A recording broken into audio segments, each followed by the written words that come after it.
Bismillahirrahmanirrahim. Selamat siang. Assalamualaikum warahmatullahi wabarakatuh.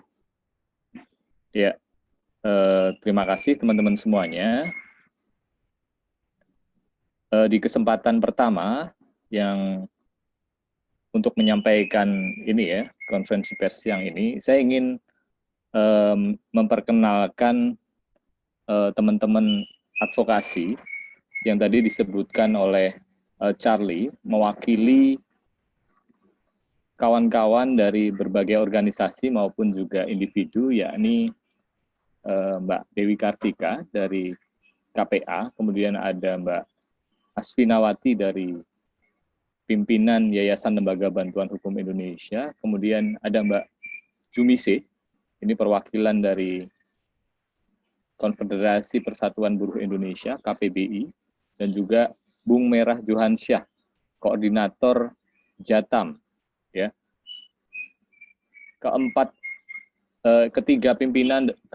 pimpinan organisasi ini memberikan kuasa kepada tim advokasi untuk demokrasi yang tadi sudah disebutkan dengan jelas oleh Charlie. Ada berbagai organisasi, bukan hanya LBH Jakarta, ada Kontras, ada LBH Pers, ada AMAR, kemudian ada berbagai organisasi yang lain yang tergabung dalam tim advokasi ini. Kemudian tim advokasi ini menerima kuasa dari para penggugat, mempersoalkan dan menggugat surat presiden, ya, yang kemudian memberikan kewenangan kepada Menteri Hukum dan HAM, ya, untuk membahas rancangan Undang-Undang Omnibus Law.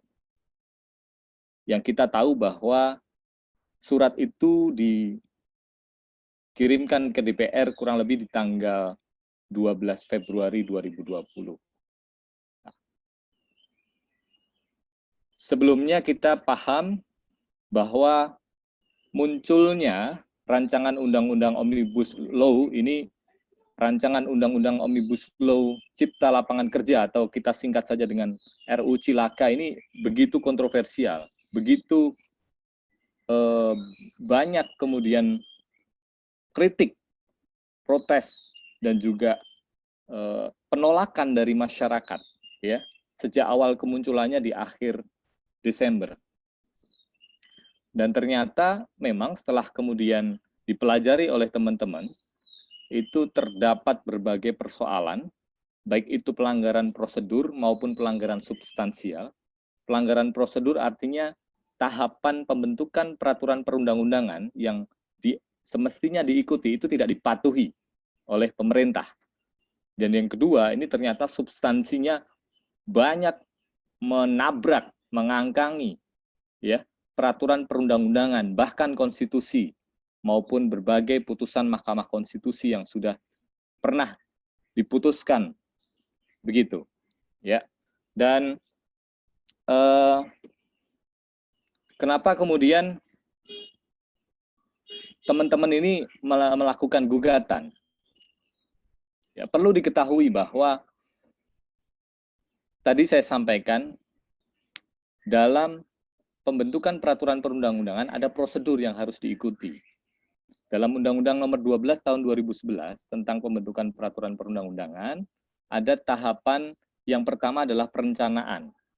Perencanaan ini bisa diajukan atau bisa diusulkan oleh pemerintah maupun DPR, dan dalam konteks RUU Cilaka ini diusulkan oleh pemerintah, oleh presiden, ya.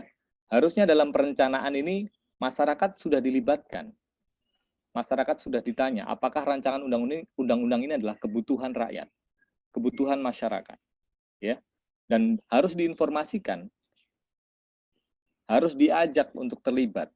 Nah, setelah kemudian ada rencana pembentukan RUU, kemudian ada penyusunan, artinya pembahasan rancangan undang-undang.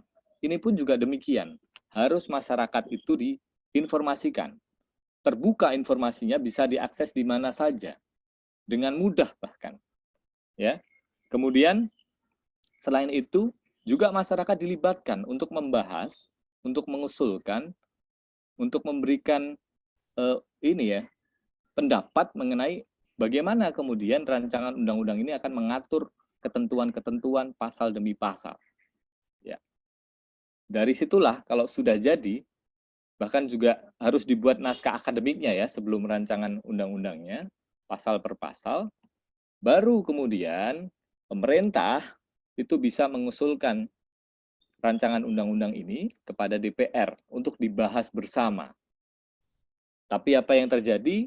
Kita tahu, kita paham, pemerintah justru menutupi. Tidak ada informasi tentang rencana undang-undang ini. Masyarakat apakah dilibatkan? Tidak. Tidak ada partisipasi masyarakat. Warga negara yang terdampak. Ya. Dan kemudian yang terjadi adalah tiba-tiba ada rancangan undang-undang yang beredar di masyarakat dan pemerintah sudah begitu saja mengusulkan rancangan undang-undang Omnibus Law, cilaka, yang mengatur 11 klaster, ya, banyak sekali peraturan perundang-undangan yang akan direvisi dan dicabut dan dibuat aturan baru dari ketentuan-ketentuan yang ada dengan RUU Omnibus Law ini. Itu sudah langsung dibawa ke DPR untuk dibahas bersama. Nah, dan surat Presiden mengutus Menteri Hukum dan HAM untuk membahas bersama DPR, itulah yang kita persoalkan. Itulah yang kemudian kita gugat. Dan harus diketahui bahwa masyarakat yang terdampak terhadap rancangan Undang-Undang Omnibus Law ini, itu sama sekali tidak didengar. Bahkan dilibatkan juga tidak. Sangat diskriminatif pembentukan rancangan undang-undang ini. Hanya melibatkan kelompok-kelompok kepentingan tertentu, pengusaha. Ya. Nah, makanya banyak protes, banyak kritik, banyak demonstrasi menolak RUU Omnibus Law. Dan itu sudah sewajarnya. Itu hak rakyat.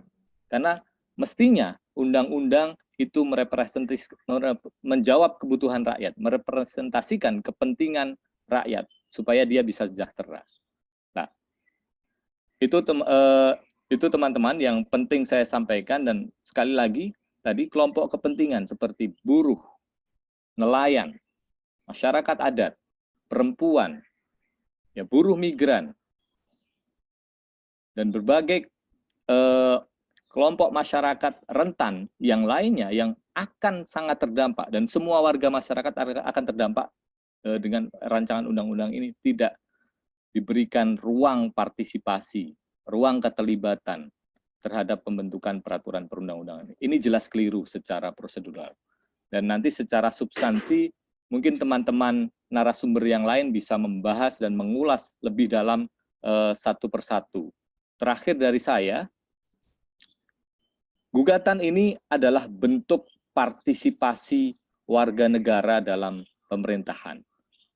Bentuk partisipasi aktif masyarakat untuk memastikan demokrasi berjalan, negara hukum dihormati, dan konstitusi ditegakkan, dan hak asasi manusia itu betul-betul dipenuhi kepada warga negara, dan juga dihormati oleh negara, begitu. Dan itu dijamin jelas dalam Undang-Undang 39 tahun 99 tentang hak asasi manusia, khususnya di pasal 17, dan juga di Undang-Undang nomor 32 tahun 2009 tentang lingkungan hidup, khususnya di pasal 92, bahwa setiap orang ya berhak untuk mengajukan gugatan untuk memberikan jaminan pelindungan pemenuhan hak asasi manusia, termasuk memastikan kelestarian lingkungan hidup itu terjaga. Saya kira itu awalan dari saya, Charlie. Terima kasih.